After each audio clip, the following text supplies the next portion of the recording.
মধ্যে অনেক রকম সিফত থাকে, ঠিক সেই রকম ভাবে আল্লাহ পাক রব্বুল আলামিন ওনার অনেক সিফত আছে। হ্যাঁ, একটা মানুষ ওই কাজটা করতে পারে, হ্যাঁ, তার এটা একটা গুণ। একটা মানুষ সে ঘরের সব কাজই করতে পারে, তার এটা একটা গুণ। আরেকটা মানুষ সে কোরআন সুন্দরভাবে অনেক সুন্দর করে কণ্ঠ দিয়ে কোরআন তেলাওয়াত করতে পারে, এটা একটা তার গুণ। এইরকম ভাবে মানুষের মধ্যে অনেক রকম গুণাগুণ আছে। ঠিক সেই রকম ভাবে আল্লাহ পাক রব্বুল আলামিন ওনার অনেক গুণাগুণ আছে, যে গুণাগুণ বর্ণনা করতে গেলে শেষ করা যাবে না। তো সেখান থেকে একটা গুণ আল্লাহ পাক রব্বুল আলামিন এই আয়াতে কারিমার মধ্যে বর্ণনা করেছেন, সেটা হচ্ছে যে আল্লাহ পাক রব্বুল আলামিন তার সৃষ্টির উপরে কোন পরিমাণ জুলুম করেন না। আল্লাহ পাক রব্বুল আলামিন তার সৃষ্টির উপরে কোন পরিমাণ জুলুম করেন না। তো সম্মানিত মুসলিমের কারণ এই আয়াতের পুরো তর্জমা যদি শুনেন তাহলে আর একটু ভালোভাবে বুঝতে পারবেন যে এখানে আল্লাহ তাআলা কি বলেছেন। আল্লাহ পাক রব্বুল আলামিন বলেন, ইন্নাল্লাহা লা ইয়াযলিমু মিসকালা যাররাহ ওয়া ইন তাকু হাসানাতান ইউদাইফুহা ওয়া ইউ'তি মিন লাদুনহু আজরান আযীমা।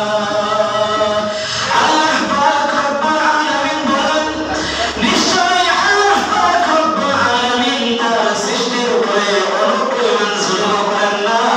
ওয়া ইন তাকু হাসানাতান ইউদাইফুহা, আর যদি কোনো মানুষ একটা ভালো কাজ করে, একটা সওয়াবের কাজ করে, একটা নেক কাজ করে, তাহলে আল্লাহ পাক রব্বুল আলামিন তার একটা ভালো কাজের বিনিময়ে আল্লাহ পাক রব্বুল আলামিন তাকে কয়েক গুণ সওয়াব দান করে দেন। সুবহানাল্লাহ।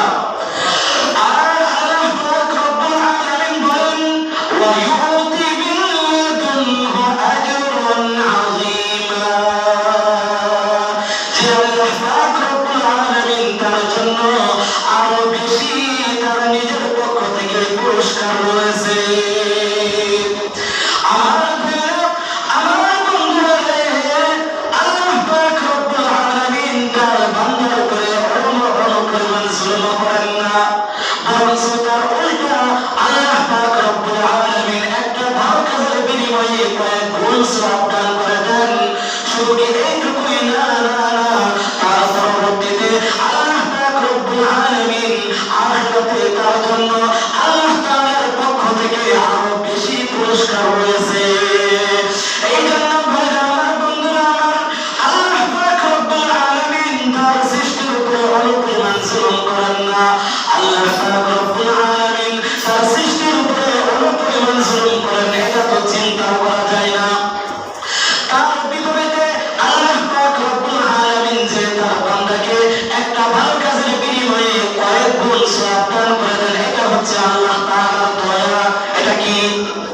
জোরে আওয়াজে বলতে হবে, এটা কি? আল্লাহ পাক রব্বুল আলামিনের অতিরিক্ত একটা দয়া। আর দেখেন, আমরা দুনিয়াতে আইসা আমাদের দুনিয়ার মধ্যে নানা রকম পেরেশানি আর নানা রকম দুঃখ কষ্ট, নানা রকম বালা মুসিবত, এগুলো তাহলে হয় কিসের জন্য? আল্লাহ পাক রব্বুল আলামিন যদি তার সৃষ্টির উপরে অনুপরিমাণ জুলুম না করেন, তাহলে এই যে মানুষের দুনিয়ার জীবনে এত এত নানা রকম কষ্ট আর এত এত দুঃখ আর এত এত বালা মুসিবত, নানা রকম বিপদ আপদ, এই সময় কিছু হয় কিসের জন্য? জীবনের প্রশ্ন থাকে কি থাকে না? এইরকম একটা প্রশ্ন আমাদের অন্তরের মধ্যে এসে পড়ে। এই প্রশ্নের জবাবে মুফাসসির কেরাম বলেন যে মানুষের দুনিয়ার জীবনে এই যে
আখিরাতের জীবনে শান্তি।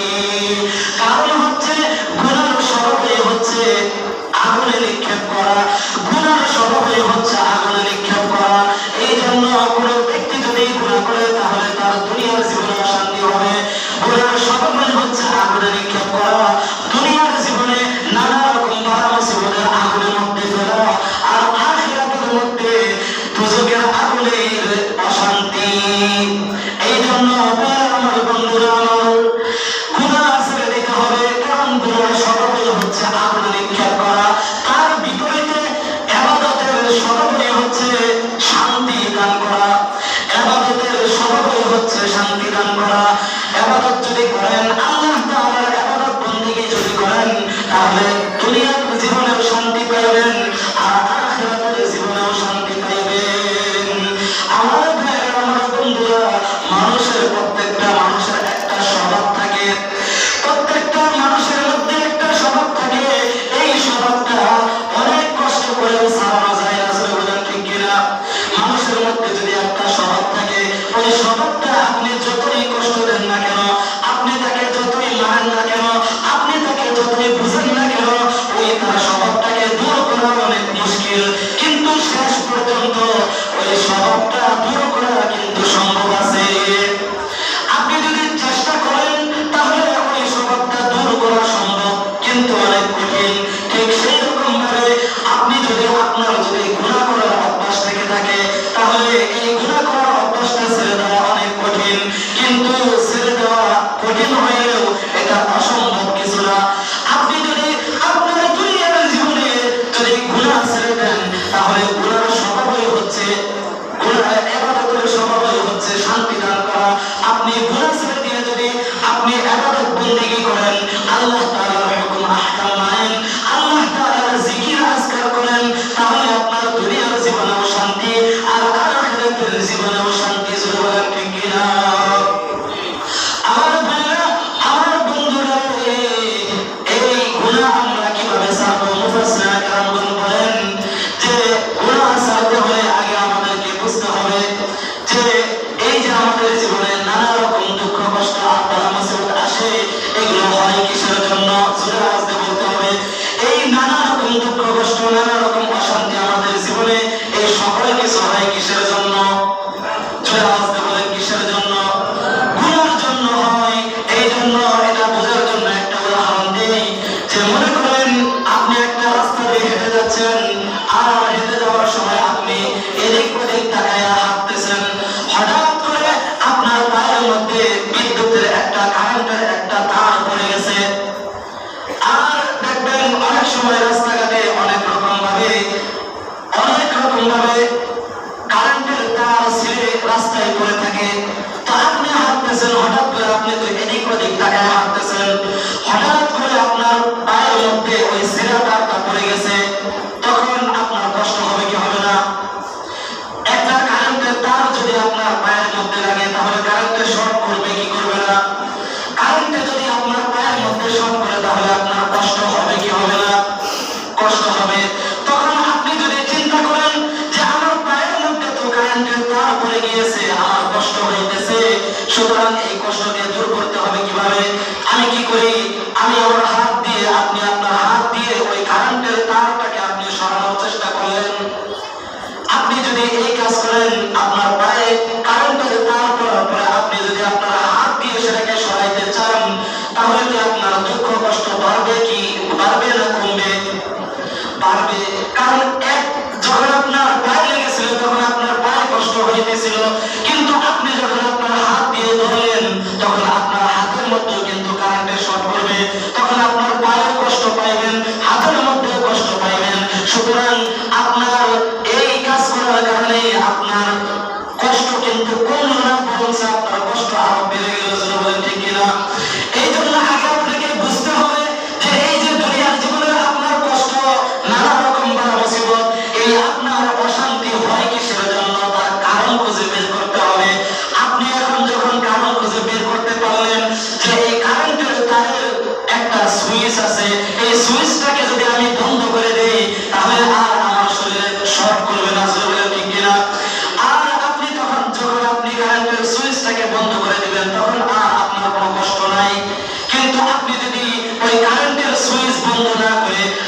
যদি আপনারা হাত দিয়ে আপনার এই দুঃখ কষ্টকে দূর করতে চান, তাহলে আপনার দুঃখ তো কমবেই না, বরং আপনার দুঃখ কষ্ট আরো বেড়ে যাবে।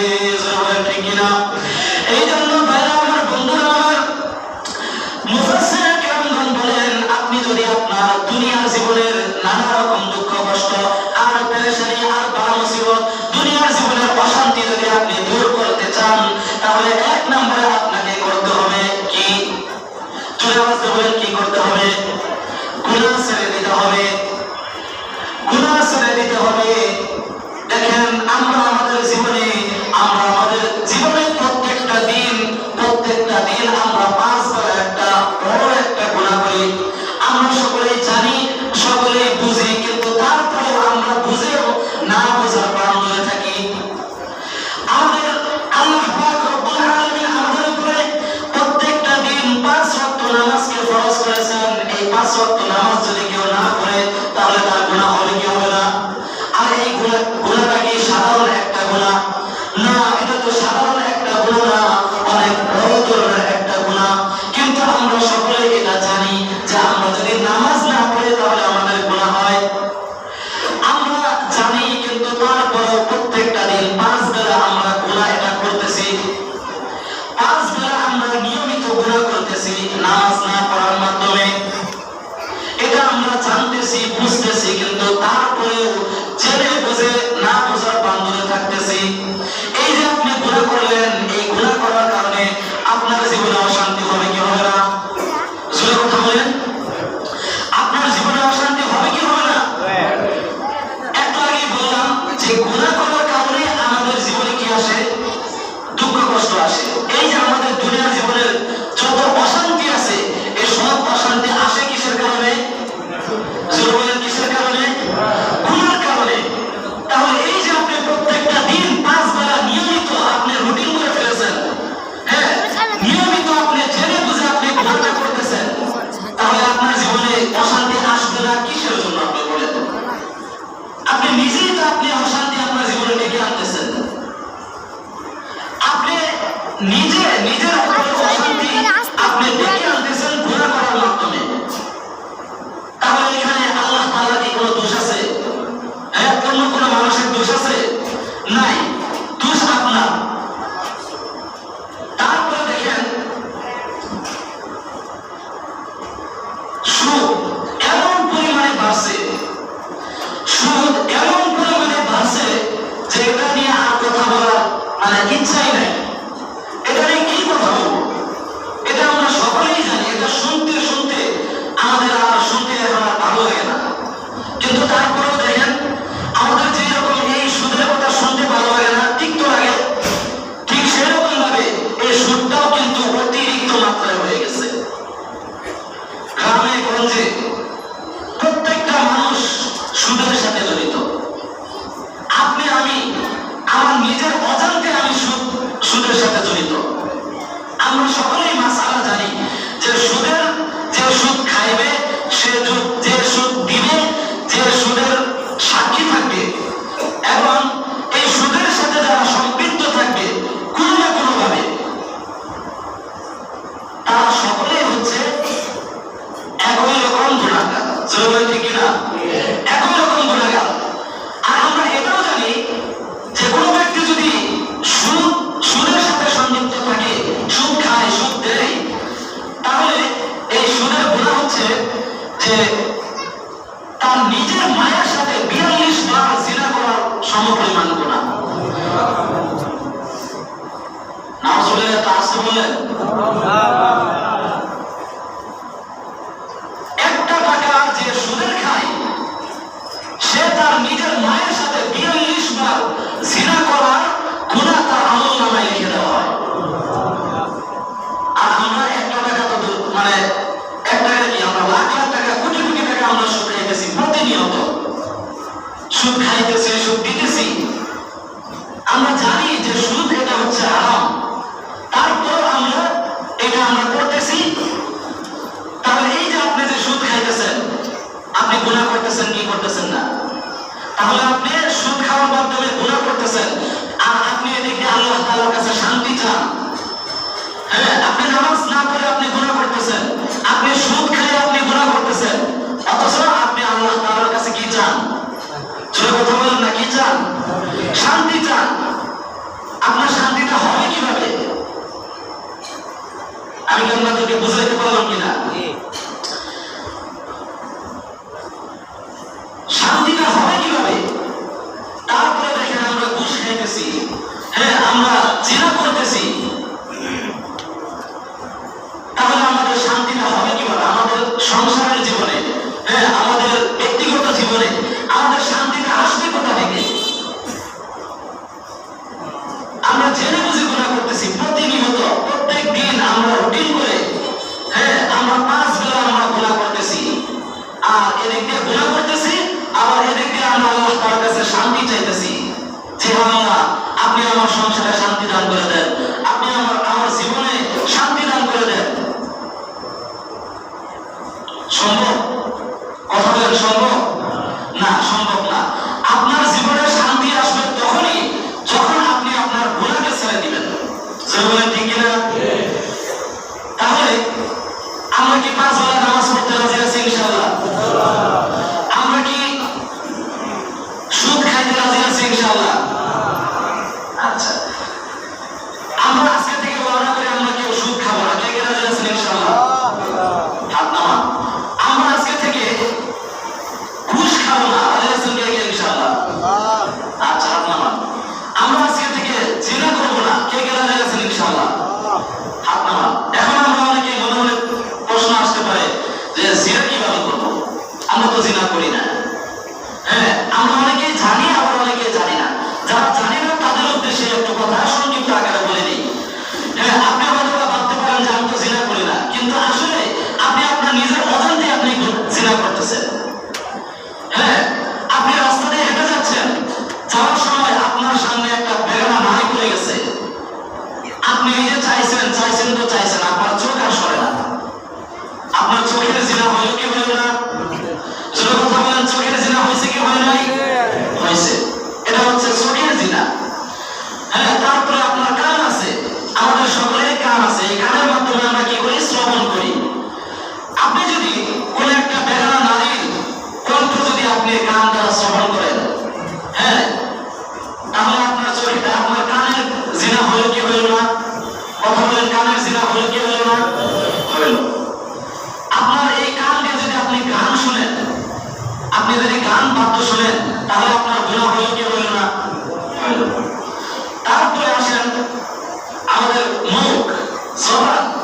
আপনি যদি একটা বড় নারীর সাথে, বেগানা একটা নারীর সাথে যদি আপনি কথা বলেন প্রয়োজন ছাড়া, শুধু অপ্রয়োজনে যদি কথা বলেন, তাহলে আপনার জবানের জিনা হলো কি হলো না?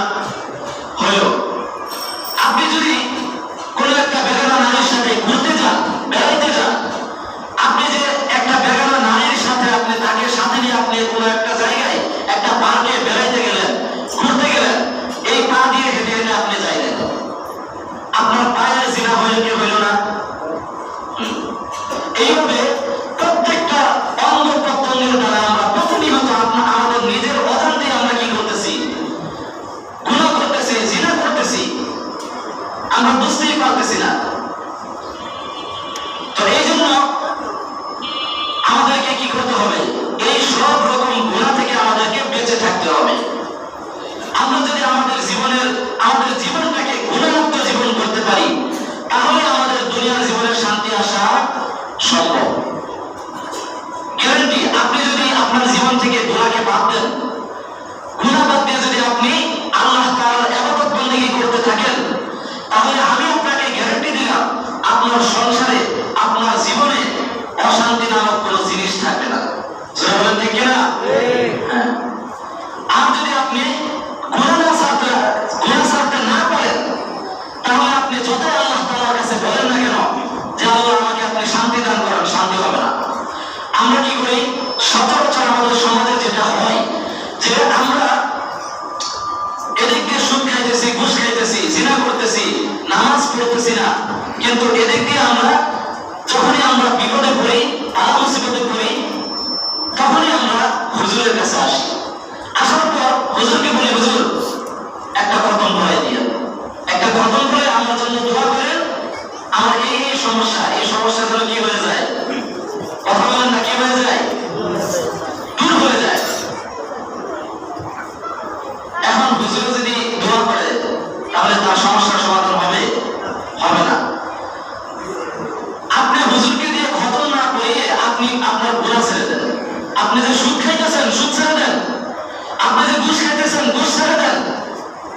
জিনা করা, ব্যভিচার করা এগুলো ছেড়ে দেন।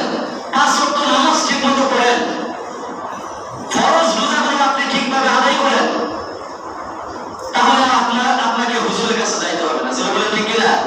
হুজুরের কাছে আপনাকে যাইতে হবে না। আপনার নিজের জীবনের সমাধান আপনার মধ্যেই আছে। যদি আপনি পালন করেন তাহলে সম্ভব। আমি আপনি পালন করি না বিদায় এখন বর্তমানে দেখা যায় প্রত্যেকটা সংসারে, প্রত্যেকটা সমাজে, প্রত্যেকটা মানুষের জীবনে অশান্তি আর অশান্তি। আর এই গুনাহ করার কারণে শুধু কি দুনিয়ার জীবনে অশান্তি হয়, আখিরাতে অশান্তি হয় না? কথা বলেন, আখিরাতে অশান্তি হবে না? হবে। আপনি যদি গুনাহ করেন, গুনাহের শাস্তি আপনাকে পেতেই হবে। গুনাহের শাস্তি আপনাকে আখিরাতে, পরকালে দুজকে আপনাকে শাস্তি পেতেই হবে। এতে কোনো সন্দেহ আছে? কথা বলেন, সন্দেহ আছে? নাই, এতে কোনো সন্দেহ নাই। সুতরাং আমরা যদি এটা বুঝি, আমরা যদি এটা জানি যে গুনাহ করলে আমাকে আখিরাতে শাস্তি বাধ্যতামূলক পেতেই হবে, এতে কোনো সন্দেহ নাই, তাহলে আমাদের সাহসটা হয় কিভাবে গুনাহ করার? আমাদের সাহসটা হয় কিভাবে গুনাহ করার? আমার বন্ধুরা, এইভাবে প্রত্যেকটা গুনার কারণে এক এক রকম শাস্তি আসে। এক এক ধরনের গুনার এক এক রকম শাস্তি, এক এক ধরনের গুনার এক এক ধরনের শাস্তি আসে। আমাদের দুনিয়ার জীবনে আসে, আমার আখিরাতে তো আছে, এটা বাধ্যতামূলক, এটা শিওর আছে। দুনিয়ার জীবনেও কিছু না কিছু আমাদের শাস্তি ভোগ করতে হয় গুনাহ করার কারণে। আর এক এক রকম গুনার কারণে এক এক রকম শাস্তি আসে। তো এইভাবে কিছু গুনাহ আছে যে গুনাহগুলো করলে মানুষের আকৃতি পরিবর্তন হয়ে যায়। কি হয়ে যায়? জোরে কথা বলেন। কিছু গুনাহ আছে যে গুনাহগুলো করলে মানুষের, এই গুনাহ করার কারণে মানুষের আকৃতি পরিবর্তন হয়ে যায়। এইরকম একটা ঘটনা ভারতের ছত্তরপুর নামক একটা গ্রামে, এলাকায় এইরকম একটা ঘটনা ঘটেছে। আপনারা কি শুনতে চান?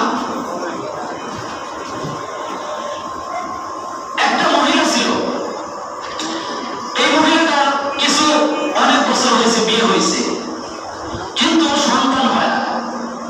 অনেক বছর হয়েছে কিন্তু সন্তান হয় না। অনেক বছর হয়েছে কিন্তু সন্তান হয় না। ওই মহিলাটা অনেক ডাক্তার দেখাইছে, কাজ হইল না। অনেক কবিরাজ দেখালো, কাজ হয় না। অনেক হুজুরের কাছে গেছে, কোনোভাবে সন্তান হইতেছে না, কোনোভাবেই সন্তান হয় না। অনেক পেরেশান, কি করা যায়? হঠাৎ করে একদিন তাদের গ্রামে একটা মেলা হয়েছে, একটা মেলার আয়োজন করা হয়েছে, মেলা হইতেছে। আর এই মেলার মধ্যে একটা হিন্দু সাধু, হিন্দু একটা সন্ন্যাসী, সে একটা গাছের নিচে বসে, একটা গাছের ছায়ায় বসে, সে সেখানে নানা রকম মানুষের, অনেক মানুষের হাত দেখে গণনা করে তাদের ভবিষ্যৎ বলে দিতেছে। নাউজুবিল্লাহ বলবেন না? ভবিষ্যৎ বলে দিতেছে। ভবিষ্যৎ বলা কি সম্ভব? আপনার আমার ভবিষ্যতে কি আছে এটাকে কেউ হাত গণনা করে বলতে পারবে? সম্ভব না। কিন্তু তারা তো হিন্দু, তারা বিশ্বাস করে যে হাত গণনা করে ভবিষ্যৎ বলা যায়, এটা হিন্দুদের বিশ্বাস। তো এই হিন্দু সন্ন্যাসী, হিন্দু সাধু, সে এইভাবে গাছের নিচে বসে মানুষের নানা রকম সমস্যার সমাধান করতেছে। তো ওই মহিলা গেছে, যাওয়ার পর দেখতেছে যে মহিলা দেখতে পেল যে এই ব্যক্তি তো এরকম কাজ করতেছে। গেছে, যাওয়ার পর ওই মহিলা ওই হিন্দু সাধুর কাছে তার সব কিছু খুলে বলছে যে এরকম এরকম কোনোভাবে কাজ হইতেছে না, আপনি কি পারবেন আমার এই সমাধান দিতে? হিন্দু বলল, হ্যাঁ সমাধান দিতে পারো, যদি আমার কথা তুমি মানো। কি করো? যদি আমার কথা তুমি মানো তাহলে আমি সমাধান তোমাকে দিতে পারবো।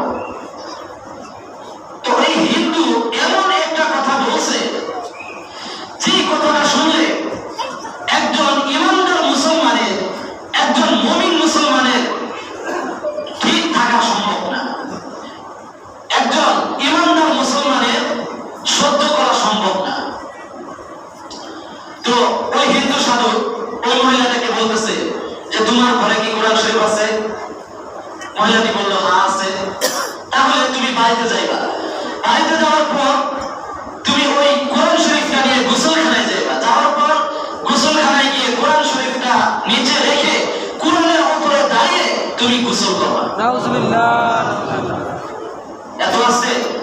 বলেন না নাউজুবিল্লাহ।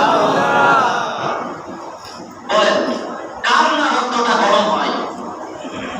একজন ইমানদার মুসলমানের রক্ত গরম হয় না কিভাবে?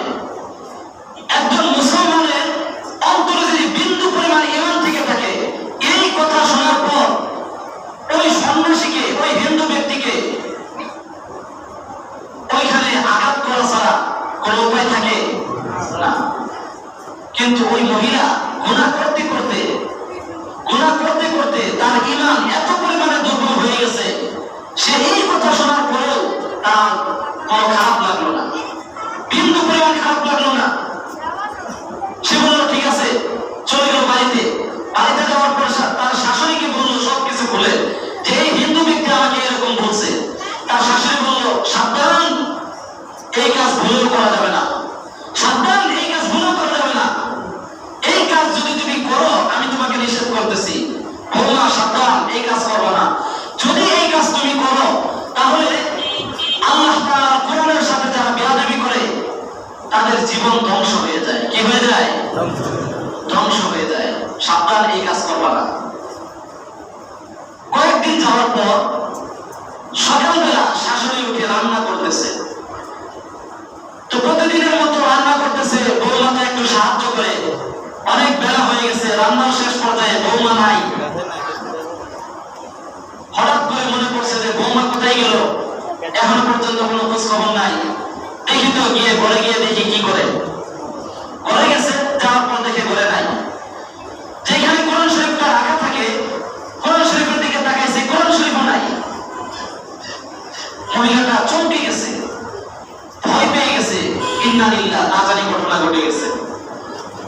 তারপরে দৌড়ে গেছে গোসলখানায়। গোসলখানায় যাওয়ার পর সেখানে গিয়ে দেখে দরজা লক করা। ডাকতেছে, এত ডাকতেছে, কোনো সারা শব্দ নাই। শেষ পর্যন্ত বাধ্য হয়ে দরজা ভেঙে গোসলখানায় ঢুকছে। যখনই দরজা ভেঙে গোসলখানায় চোখ পড়ছে, দেখে যে কোরআন শরীফ নিচে পড়ে আছে। কোরআন শরীফ নিচে পড়ে আছে, আর পাশে একটা শূকর বসে আছে। পাশে একটা কি বসে আছে? শূকর বসে আছে। মহিলাটা দেখে আর বুঝার বাকি রইল না, যে ঘটনা তো ঘটে গেছে। সাথে সাথে কোরআন শরীফটা নিয়ে ভালো করে মুছে চুমা দিয়ে বুকে জড়িয়ে ভালোভাবে অনেক সময় আফসোস করে কোরআন শরীফটা জায়গায় রাখছে। পিছনে পিছনে শূকরটাও আসছে। তারপর ওই মহিলা কোরআন শরীফটা রাখার পর অনেক আফসোস করতেছে, বলতেছে হাই বৌমা, তুমি এটা কি করলা? আমি তোমাকে নিষেধ করলাম এই কাজটা তুমি করিও না, তুমি এটা কি করলা? এখন তোমার পরিস্থিতি কি হইল? এখন তোমার কি হইল? কি হয়ে গেল তোমার? তো এইভাবে যখন আফসোস করতেছে, ওই শূকরটা সবকিছুই কিন্তু শুনতে পাচ্ছে। সবকিছুই শূকর শুনতেছে, কিন্তু শুনলে তো লাভ নাই, কথা তো বলতে পারে না। কিন্তু তার চোখ দিয়ে ঠিকই পানি পড়তেছে। শূকরের চোখ দিয়ে ঠিকই পানি পড়তেছে ওই মহিলার কথা শুনে, আফসোস শুনে, যে আমি তোকে নিষেধ করছিলাম, তাও কেন করলি কাজটা? এখন তোর এই অবস্থা, কে তোকে উদ্ধার করবে এখন এই অবস্থা থেকে? কিছুক্ষণ পর স্বামী আসছে, অফিস থেকে কাজ শেষ করে স্বামী আসছে বাসায়। আসার পর দেখে গলের মধ্যে শূকর। মাকে জিজ্ঞেস করতেছে, মা এই কি কাণ্ড, গলের মধ্যে শূকর, তুমি কি দেখো নাই? মা বলতেছে হ্যাঁ দেখছি। বলতেছে তাহলে তুমি দাঁড়ানো কেন, এখানে ঢুকলো কিভাবে? মহিলাটি বলতেছে এটা তো খুবই একটা দুঃখজনক ঘটনা। মহিলাটি সব ঘটনা খুলে বলছে।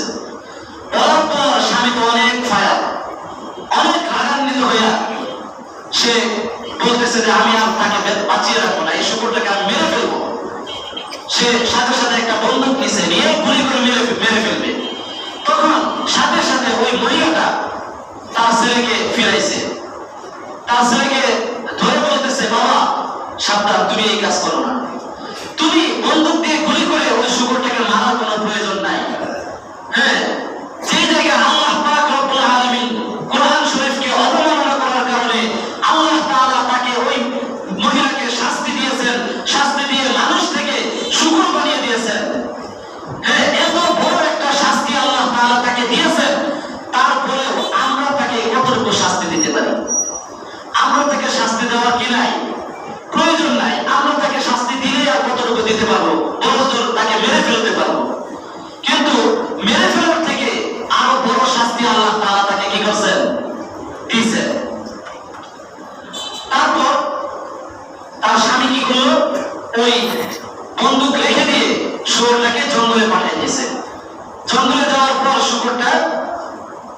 4-5 দিন, 1 সপ্তাহ কোনো খাবার না পেয়ে, খাওয়া দাওয়া না করতে পেরে মারা গেছে। তো এইরকম এখন আমার কথা হচ্ছে যে যারাই কোরআনের সাথে অপমান, কোরআনের সাথে বিয়াদবি করবে তাদেরই এইরকম শাস্তি হবে। যারা বলেন ঠিক কিনা? আপনারা সকলেই জানেন কিছুদিন আগে একটা বিশ্ববিদ্যালয়ে একটা মানুষ আমাদের কোরআনকে কি করছে? অবমাননা করছে। তো এরকম ভাবে আরো অনেক আগেও করা হয়েছে, কিন্তু যারাই এরকম কোরআনের সাথে বিয়াদবি করছে তাদের শাস্তি হয়েছে কি হয় নাই? হয়েছে। সুতরাং আগামীতে যদি কোনো মানুষ, কোনো ব্যক্তি যদি আমাদের আল্লাহ তাআলাকে নিয়ে, আমাদের রাসূলকে নিয়ে, আমাদের কোরআনকে নিয়ে যদি বিয়াদবি করে, কটূক্তি করে, তাহলে তার শাস্তি হবে কি হবে না?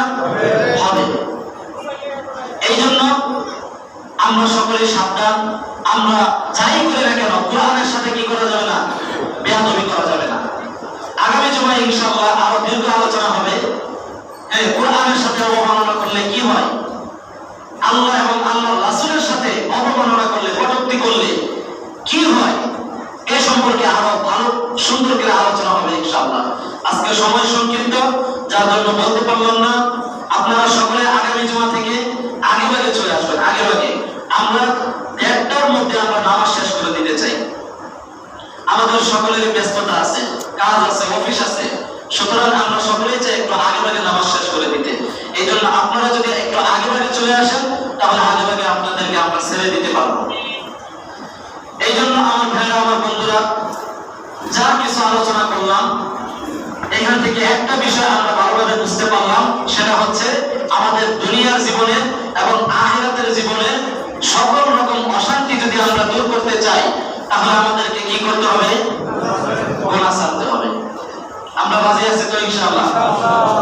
হাত তুলে দেখেন আল্লাহ তাআলাকে, ইনশাআল্লাহ হাত নামান। আল্লাহ তাআলা আমাদের সকলকে কবুল করুন। সকলে বলুন আমিন।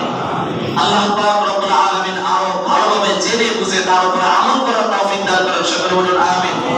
আল্লাহ পাক রব্বুল আলামিন আমাদের সকলকে হেদায়েত দান করে দেন। সকলে